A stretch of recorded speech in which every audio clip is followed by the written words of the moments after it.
non, on relance le mouvement. Donc, ce qu'il y a de bien, c'est cette dynamique qui repart.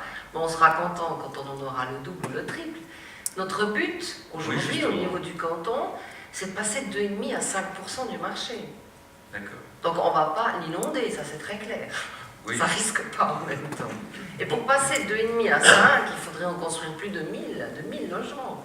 Et le Corbusier, on a vu le travail que ça représentait pour en faire 36. Donc, ça va, on a du temps. Bon, si on regarde la taille du canton et le nombre d'habitants, par rapport aux autres cantons romans, on est quand même troisième en Suisse romande. Il y a le canton de Vaud, qui est largement devant, tant en termes de nombre de logements qu'en termes de nombre de coopératives. C'est ça, c'est l'histoire que c'est pourquoi, dans le fond. Je sais pas. Après, il y a Genève et Neuchâtel. Alors, ça s'explique. Ça s'explique. Fribourg, Valais et Jura n'ont pas du tout de base légale cantonale pour le logement. Et puis, Valais et Jura n'ont pas forcément des grands problèmes de pénurie. En plus, c'est des peuples de propriétaires, donc la coopérative n'est pas un élément clé dans ces cantons-là. Mais Fribourg, quelque part, en bon français, je me demande ce qu'ils foutent. Parce qu'ils ont une pénurie de logement, c'est un grand canton, et puis ils n'ont aucune coopérative. Ils vont prendre exemple sur Neuchâtel. Ah, ça serait bien. Une fois de plus, disons.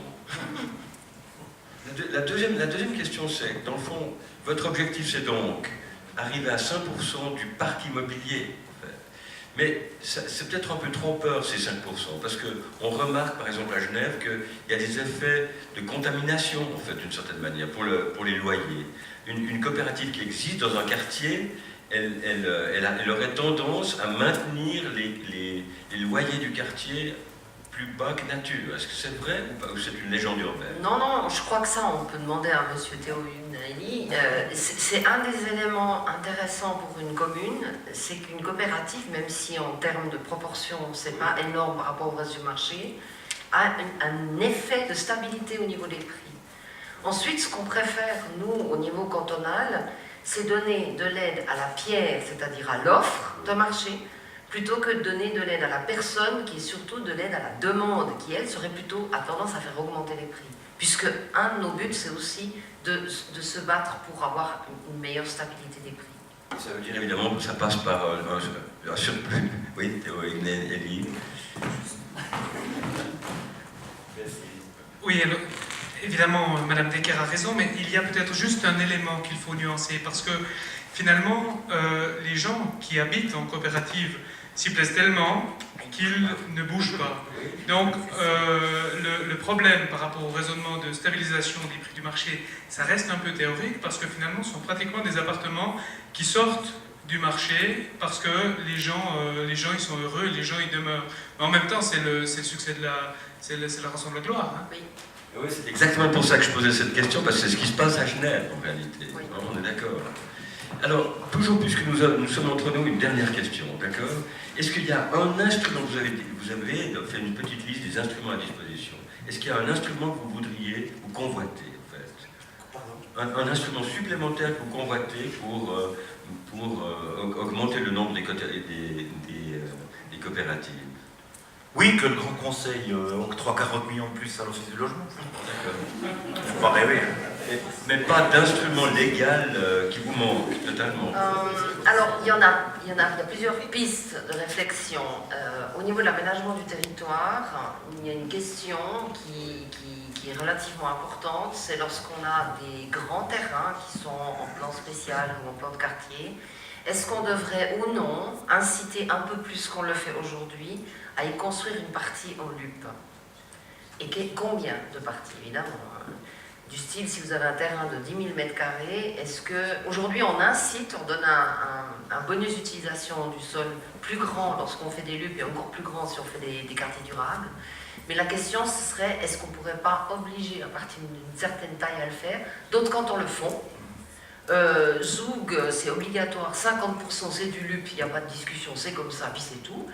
Donc maintenant, à nous de voir dans quelle mesure on pourrait aller dans cette direction. Zurich, c'est 30. Oui, oui. Mais bon, dans le plan directeur cantonal, le futur plan directeur cantonal, la fiche U12, sauf erreur, ils ont pas dit c'était une flingue et Non, c'est celle-là, c'est juste. Elle prévoit un quota de logements d'utilité publique dans tous les nouveaux plans de quartier. Oui, mais c'est uniquement bonification. La question, Ah, c'est oui. est-ce qu'on passe le pas et puis on les force? Vraiment. Moi, je suis très pour, évidemment. Maintenant, il faudra voir à quelles conditions et comment on va on va amener ça. Ça sera un des éléments.